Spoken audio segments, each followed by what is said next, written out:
আসসালামু আলাইকুম, স্বাগতম আপনাদের সকলকে বিজ্ঞান বিডির নতুন একটি ভিডিওতে। আজকের ভিডিওতে আলোচনা করব ভারতের এই গত কয়েকদিন আগে ঘটে যাওয়া যে 26 জনের মৃত্যুর ঘটনা, সেই বিষয়টা নিয়ে। আসলে এর পিছনে কি পাকিস্তান দায়ী নাকি ভারতের গোয়েন্দা সংস্থা র দায়ী, তাই এই ভিডিওতে আপনাদের বুঝিয়ে বলার চেষ্টা করব কিছু কিছু ঘটনাকে সামনে তুলে ধরে।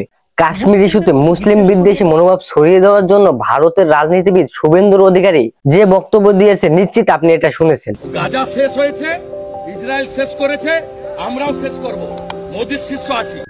এখানে সে ক্লিয়ার ভাবে বলেছে যে গাজায় ইসরায়েল যে মুসলিমদের নৃশংস গণহত্যা চালিয়ে শেষ করে দিয়েছে, সেভাবে ভারতেও মুসলিমদের শেষ করে দিবে তারা, অর্থাৎ বিজেপি সরকার। এর মানে তিনি স্পষ্টভাবে বুঝাতে যাচ্ছে যে ভারতে কোনো মুসলিমদের থাকতে দেওয়া হবে না। এই দুর্ঘটনার মধ্যে থাকা নানান ঘটনাগুলো একটু পরে আলোচনা করব। তার আগে ক্ষমতাসীন দলের রাজনীতিবিদের মুখে এই কথা কি কখনো মানায়? এই বক্তব্য ভারতের হিন্দু মুসলিম দাঙ্গার একটা পরিবেশ তৈরিতে বিশেষ ভূমিকা রাখতে পারে, ভারতের লক্ষ লক্ষ মুসলিম পরিবারকে বিপদের মুখে ফেলে দিতে পারে।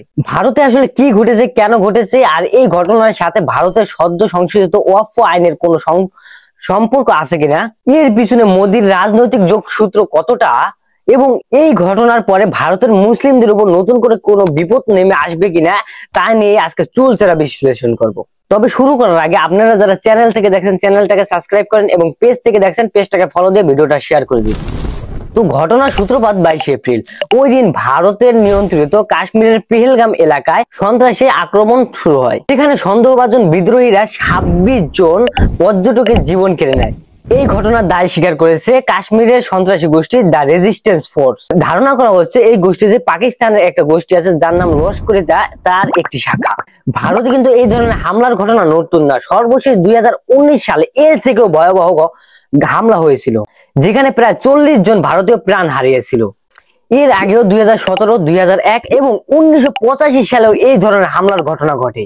তবে 2001 সালের পর থেকে বলা যায় যে 2019 সাল পর্যন্ত মোটামুটি কাশ্মীর খুব শান্তশিষ্ট ছিল, মাঝখানে 2017 সালের একটা ছোট্ট ঘটনা ছাড়া। কিন্তু 2019 সালের হামলাটা ছিল বেশ সাড়া জাগানো। এর কারণ হিসেবে বিশ্লেষকরা মনে করছে যে এই যে কাশ্মীরের যে সাংবিধানিক বিশেষ মর্যাদা সেটা কেড়ে নেওয়ার যে আইন পাশ করেছিল সরকার, সেটাকে দায়ী করা হচ্ছে। কারণ এর কারণে কাশ্মীরের বাইরের যে জনগণ আছে তারাও কাশ্মীরের ভিতরে জমি কেনা এবং বসতি স্থাপন করার সুযোগ পায়। আর এর পিছনে কিন্তু একটা কারণও ছিল। এর পিছনে কারণ হলো কাশ্মীর যখন ভারতের সঙ্গে যুক্ত হয় তখন এটাকে বিশেষ একটা মর্যাদা দেওয়া হয়েছিল, যেখানে একটা আইন করে বলা হয়েছিল যে এই কাশ্মীরের এই জায়গায় অন্যান্য যে সাধারণ ভারতীয় আছে তারা জমি কিনতে পারবো না এবং বসতি স্থাপন করতে পারবো না। আর এই সবের পিছনে মূল কারণ ছিল কাশ্মীরের মুসলমানদের মনোযোগ আকর্ষণ এবং তাদের ভালোবাসা পাওয়াটা। আর সবচেয়ে আশ্চর্যকর বিষয় হলো ব্রিটিশ শাসনের সময় কিন্তু এই কাশ্মীর একটা বিশেষ রাজ্যের মর্যাদা নিয়ে আলাদাভাবে ছিল, কিন্তু সেই বিশেষ মর্যাদা 2019 সালে কেড়ে নিলে কাশ্মীরিরা ব্যাপকভাবে প্রতিবাদ করে। বিশেষ করে কাশ্মীরের যে স্বাধীনতাকামী বিশিষ্ট সশস্ত্র গোষ্ঠী আছে তারা এর বিরুদ্ধে বিশেষ করে অনেক জোরালোভাবে সরব হয়। আর তার সাথে সাথে সরব হয় পাকিস্তান সরকারও। তার মানে কাশ্মীরে এরকম নানান রকম ঘটনা রয়েছে যার থেকে এই কাশ্মীরে এই ধরনের হামলার ঘটনা ঘটতে পারে। আর এই জন্য কাশ্মীরের নিরাপত্তার জন্য ভারতের সরকার ব্যাপকভাবে সক্রিয়। অতিরিক্ত সেনা মোতায়েন, গোয়েন্দা তৎপরতা বিশেষভাবে চালানো, এগুলো হলো নিত্যদিনের ঘটনা।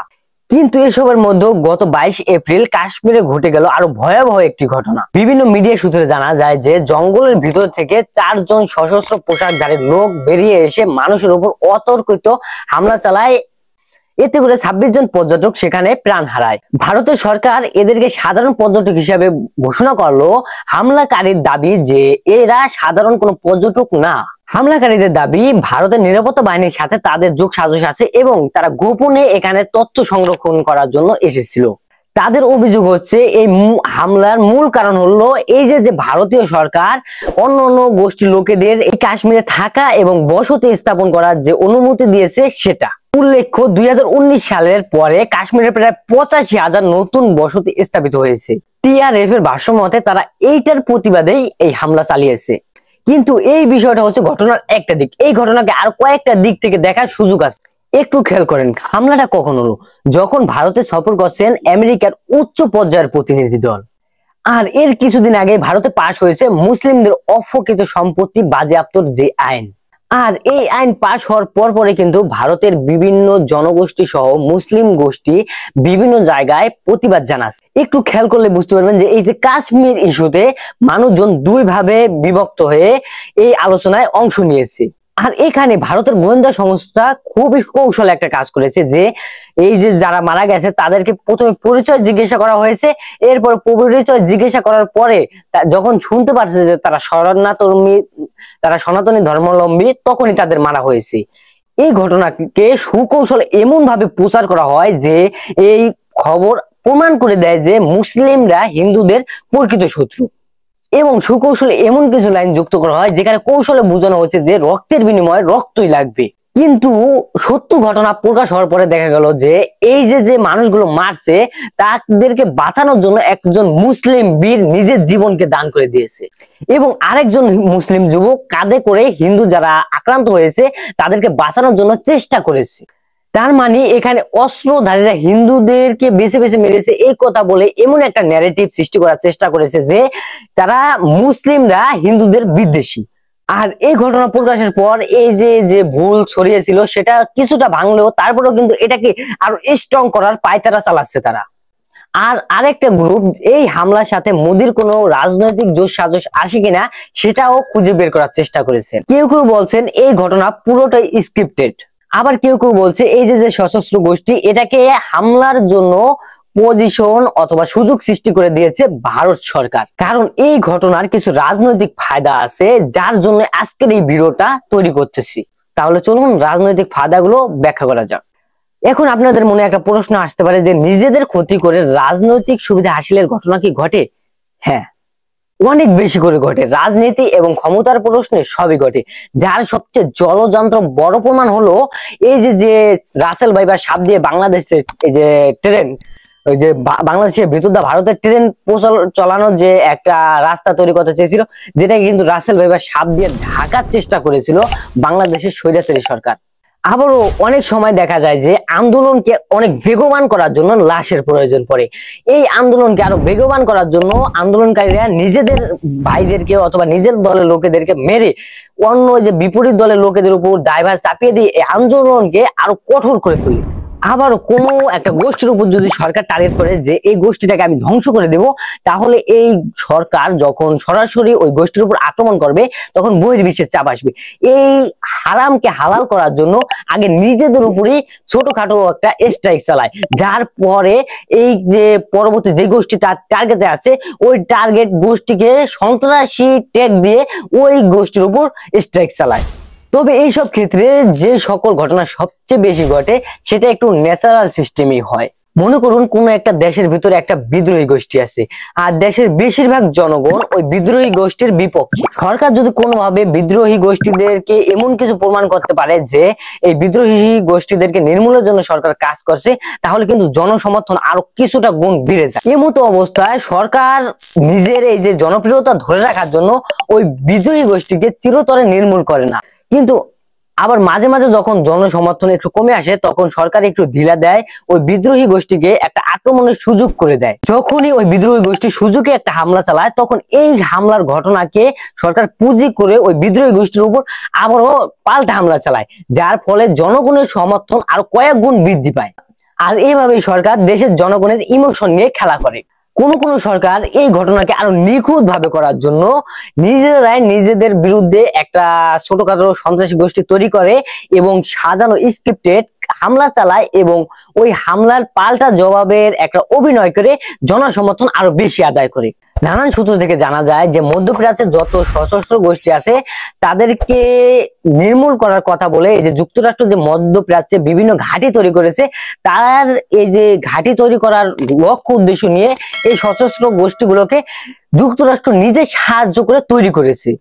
এই সেম ঘটনাগুলো যারা ধর্ম ভিত্তিক রাজনীতি করে তারা ধর্মর এই লোকগুলোকে আরো চাঙ্গা করার জন্য এই যে স্ক্রিপ্টেড কিছু ঘটনা ঘটিয়ে অন্য ধর্মের লোকেদের উপর দায় চাপিয়ে দেয়। এখন আপনার কি মনে হচ্ছে এই দুটো কি মিলে যাচ্ছে না?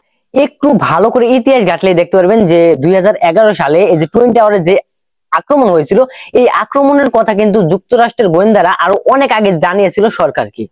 এই ঘটনা জানার পরও যুক্তরাষ্ট্র কেন হামলা থামায়নি, এখন তো আপনার মাথায় প্রশ্ন আছে। তারা এই হামলা সম্পর্কে জানার পরে তারা নিজেরা একটা স্ক্রিপ্ট সাজায় যে এই হামলার রেশ ধরে তারা মুসলিমদের ওপর ব্যাপক নিধন চালাবে, এবং সেটা তারা করেছে এবং এখনো করছে, যার জলজান্ত প্রমাণ হলো গাজা। তো এখন তো মোটামুটি একটু ক্লিয়ার যে কাশ্মীরের যে ঘটনাটা এই পিঠেতে না দেখে এই পিঠেতে দেখার অনেক কারণ রয়েছে। এর পিছনে সবচেয়ে গুরুত্বপূর্ণ কিছু কারণ নিয়ে এখন কথা বলা যাক। সর্বপ্রথম বলা যাক যে কাশ্মীর কিন্তু খুবই গুরুত্বপূর্ণ একটা জায়গা, সৌন্দর্যময়। এখানে সিকিউরিটিও কিন্তু সব সময় স্ট্রং থাকে। একটু খেয়াল করলে দেখতে পারবেন কাশ্মীরে সাম্প্রতিক সময়ে আরো সেনার সংখ্যা বৃদ্ধি করা হয়েছে। পূর্বে যেখানে সামরিক বাহিনীর সদস্য ছিল 3.5 থেকে 4 লাখের মতো, এখন 5 লাখেরও বেশি সামরিক বাহিনীর সদস্য সেখানে নিয়োজিত। কিন্তু এবারের ঘটনায় ঘটার সময় প্রত্যক্ষদর্শীদের দাবি যে পেহেলগামে কোনো সামরিক বাহিনীর সদস্য ছিল না। কিছু কিছু পর্যটকদের থেকে জানা গেছে যে পেহেলগামে 20 মিটার অন্তর অন্তর সেনাবাহিনীর দেখা পাওয়া যায়, কিন্তু কাশ্মীরে যে আক্রমণ হয়েছে এই আক্রমণের সময় ওই আশেপাশে কোনো একটা সেনা সদস্য ছিল না। এইটা কি করে সম্ভব? মাথায় কি প্রশ্ন আসতেছে না?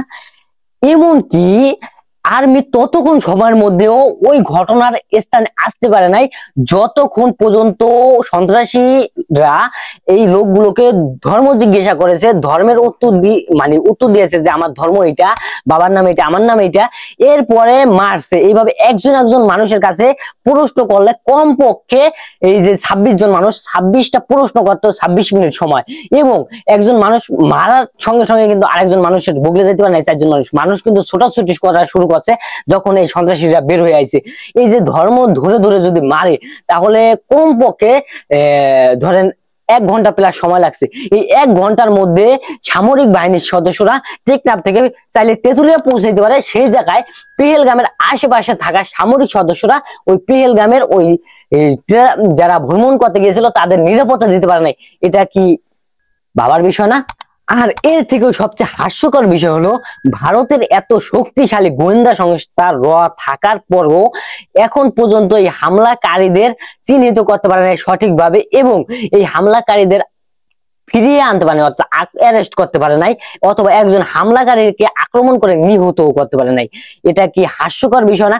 ভারতের গোয়েন্দা সংস্থা কতটা শক্তিশালী সেটা যদি একটু বলতে চাই তাহলে বলবো ভারতের গোয়েন্দা সংস্থা এতটাই স্ট্রং যে পাকিস্তানের একজন লেফটেন্যান্ট কর্নেল এর পদমর্যাদায় ওই সেনাবাহিনীর পদে চাকরি করেছিল ভারতীয় গোয়েন্দা সংস্থার একজন রয়্যাল এজেন্ট, যা ইন্দিরা গান্ধীর শাসন আমলে ঘটেছিল।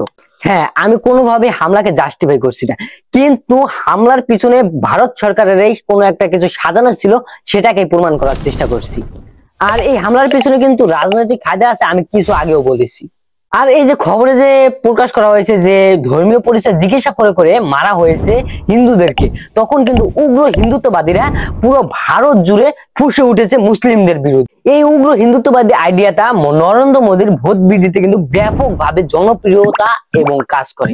এই হামলা এবং হামলার প্রচারণার মাধ্যমে ভারতের মুসলিমদের বিরুদ্ধে বিদ্বেষ ছড়ানো হচ্ছে। আর এই যে নতুন করে যে ভারতের এই যে অফ আইনের যে ধারা এসেছে, এই ধারাটাকেও এই আন্দোলনে ধামাচাপা দিয়ে কিভাবে বৈধতা দেওয়া যায়। এই আইনের ফলে মুসলিমদের প্রতি যে অন্য ধর্মাবলম্বী লোকেরা সহানুভূতি দেখাচ্ছিল তাদেরকে এই সহানুভূতির জায়গা থেকে সরিয়ে হৃদয়কে কঠোর করে মুসলিমদের বিরুদ্ধে কিভাবে লাগিয়ে দেওয়া যায়। সো আপাতত মোটামুটি তো একটা ক্লিয়ার যে ভারতে এই যে অফ আইনের বিরুদ্ধে মুসলিমরা যেভাবে ফুঁসে উঠেছে, সারা বিশ্বব্যাপী মুসলিমরা যেভাবে ফুঁসে উঠেছে, আন্তর্জাতিক গণমাধ্যম এবং আন্তর্জাতিক মানবিক সংস্থাগুলো যেভাবে এই প্রতিবাদ জানাচ্ছিল, এই প্রতিবাদের নজিরটাকে এখান থেকে এখানে 180 ডিগ্রি অ্যাঙ্গেলে ঘুরিয়ে দেওয়ার যে কলা কৌশল তা এই 26 জনের প্রাণের বিনিময়ে করলো মোদী সরকার। এখন আপনাদের মনে প্রশ্ন আসতে পারে যে এই ওয়াকফ আইনটা কিভাবে কাজ করে। ওয়াকফ আইন হলো যে এই যে মুসলিম ধর্মের মধ্যে একটা কথা বলা হয়েছে যে আমরা মসজিদ কিংবা মাদ্রাসা যখন তৈরি করব, এই মাদ্রাসা কোনো ব্যক্তি মালিকানাধীন, মসজিদ কোনো ব্যক্তি মালিকানাধীন জায়গায় প্রতিষ্ঠা করা যাবে না। এটা এই যে প্রতিষ্ঠানটা করবো ওই প্রতিষ্ঠানের নামে অফ করে দিতে হবে। আর যদি অফ করে না দেওয়া হয় তাহলে এই যে মসজিদের যেই নামাজ পড়লে সওয়াবটা, এই সওয়াবটা পাওয়া যাবে না, স্বাভাবিকভাবে নামাজ হবে। এই জন্য যে মুসলিমরা নিজের ধর্মীয় এই যে গ্রন্থগার, ধর্মীয় যে উপাসনালয় তৈরির জন্য এই জমিগুলো অফ করে দেয়, সেটাকে ভারত সরকার অলরেডি তো জায়গায় জায়গায় দখল করে নিচ্ছে, কিন্তু কিভাবে জায়েজ করে দখল করে নেওয়া যায় সেই পায়তারা করার জন্য এই অফ আইন পাশ করেছে। এই আইনের শেষ দিকে বলা হয়েছে যে এই যে কাগজ কলমে যেগুলো অফ করা নাই সেগুলোকে ভারত সরকার অবৈধ হিসাবে গণ্য করে নিজ রাষ্ট্রীয় সম্পদ হিসাবে ঘোষণা করবে। এই যে এখন যদি বলি ভারতে এই যে নিজামুদ্দিন আউলিয়ার যে মাজার, এছাড়াও এই যে বাবরি মসজিদ কয়েকদিন আগে ভেঙে ফেলেছে, এই অনেক পুরনো পুরনো মসজিদ মাদ্রাসাগুলো রয়েছে যা প্রায় 400-500 বছর আগের। এই সময় কিন্তু এত কাগজ কলমের প্রচলন ছিল না, মুখে মুখে দান করা হইতো। এই যে পুরনো অনেক পুরনো সম্পত্তিগুলো যা কাগজে কলমে দান করা নাই, এই সম্পত্তিগুলোকে সরকার বাজেয়াপ্ত করতেছে। এই বাজেয়াপ্ত করার বিরুদ্ধে যখন মুসলিম জনগোষ্ঠী ফুসে ওঠে, সারা বিশ্বের মুসলিম একটা সমর্থন দেয় এবং এই আন্দোলনটা যখন বেগবান হয়ে উঠতেছিল, তখন মোদী সরকার এই আন্দোলনটাকে ধামাচাপা দেওয়ার জন্য কি করা যায় মাস্টার প্ল্যান সাজায়। যখন এই যে আমেরিকার উচ্চ প্রতিনিধিগণ এই ভারতে প্রবেশ করে, তখন তারা রয়ের মাধ্যমে এই যে 4 জন হামলাকারী এদেরকে একটা মানে কি কয় সিনপাট সাজানোর পরে এদেরকে দিয়ে আক্রমণ চালায়। ভাই আরো আগেও আমি ক্লিয়ার করছি, এই পেহেলগামে 20 মিটার অন্তর অন্তর সেনা সদস্য মোতায়েন করা থাকে। এই 20 মিটার অন্তর অন্তর যেখানে সেনা সদস্য মোতায়েন করা থাকে, ওই জায়গায় 26 জন মানুষ মাইরা দুষ্কৃতিকারীরা পালাই যায়। এই 26 জন মানুষ মারার পূর্বে তাদের নাম জিগায়, পরিচয় জিগায়, তারা কোন ধর্মের লোক সেই সব জিগায়। একজন মানুষের কাছে আইডি জিজ্ঞাসা করতে কমপক্ষে 1 মিনিট সময় লাগে। এই 1 মিনিট সময় যদি লাগে, একজন মানুষকে যদি আমি দেখি যে গুলি করে মাইলে যাচ্ছে, আমি কোন জায়গায় দাঁড়িয়ে থাকবো? আমি তো আমার প্রাণ বাঁচানোর জন্য ছোটাছুটি করবো, যেইভাবে পারি দূরে সরে যাবো। দ্বিতীয় জনকে জিজ্ঞাসা করার জন্য কতটা দূরেই তৈব একজন মানুষকে মাইরা এরপরে ওই আরেকজনকে জিজ্ঞাসা করার জন্য তার ধর্ম কি। এই যে তারা মুসলিম বিদ্বেষ সরানোর জন্য এই যে সাজানো নাটক করেছে, যে ধৈর্য